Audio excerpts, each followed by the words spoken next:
Hi, welcome to Richard Gabili YouTube channel, and for today's tutorial, I will be teaching you on how to change 3D touch actions in assistive touch on iPhone X. But first, kindly subscribe to this channel and don't forget to hit the subscribe button and the bell to notify you for the new updates. And let's start! Using your iPhone X, from your home screen first, go to Settings. Then in the Settings, scroll down and find the Accessibility and then Tap. Then in the Accessibility, scroll down and then go to Physical and Motor section and then tap the Touch. Then in the Touch, tap the Assistive Touch. Then in this part in the Assistive Touch, scroll down again and then go to Custom Action sections and then tap the 3D Touch.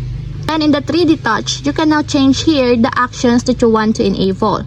For example, you want to enable the Open Menu. Just tap the open menu until there's a check mark on the side.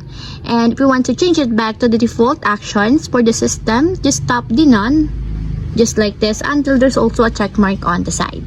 And that's it, we have successfully changed 3D touch actions in assistive touch on iPhone X. If you have a question, kindly comment down below and don't forget to hit the subscribe button and the bell to notify you for the new updates. And thank you for watching!